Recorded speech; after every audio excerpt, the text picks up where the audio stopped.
On Tuesday at the 2017 Atlantic Council Korea Foundation meeting in Washington, U.S. Secretary of State Rex Tillerson said that the United States was ready to speak to the DPRK without any preconditions. And this is a significant change from their stance in the past, where they had demanded the DPRK abandon its nuclear and missile program before any discussions would take place.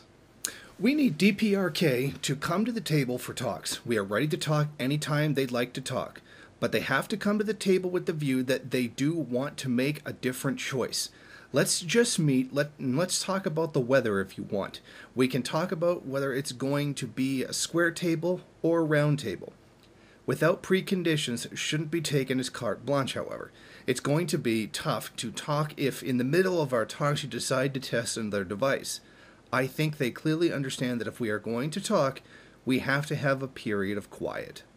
Now, it should also be noted that at this same meeting, it was discussed by the United States and China how either of the two countries' militaries would secure the nuclear weapons possessed by the DPRK if there was some kind of instability in the country, like say the country collapses, etc.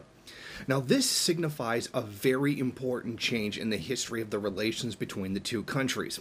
The DPRK has said since its recent test that it will not come to the negotiating table until it has a solid defense against the United States, a deterrent against invasion, in this case, a nuclear device that can be launched from an intercontinental ballistic missile.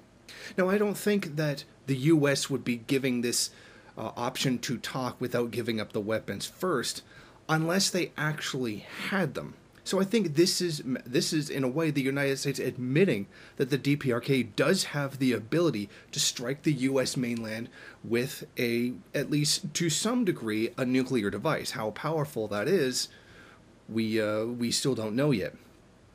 I think this has demonstrated the correctness of the DPRK's nuclear policy, their Songman military-first policy, putting the defense of the country ahead of everything else.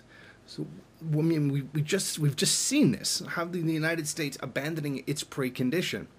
The idea of putting the country's military defense first has succeeded. They have not been invaded, whereas many countries have been invaded, and they have been, that certainly caused a great deal of hard times. You do have to ask yourself, what's more important? Your independence or merely just being a lackey? If you want to maintain your independence, it's going to be much harder than it is to be a lackey of U.S. imperialism. So all of the sacrifices that were made, and all of the naysayers that were screaming, oh, the DPRK should be putting its money into other things, have been proven incorrect. The correctness of the Songman policy is here. It's being demonstrated quite openly that the United States has now officially changed its position, that it doesn't have preconditioned demands on the DPRK before coming to the negotiation table. It has proven that the DPRK was right to do so all along. Thank you for watching. If you like this program, then please head over to my Patreon page and set up a monthly donation.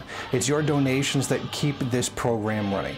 Also, if you would like, please rate, comment, subscribe, and share in various social media.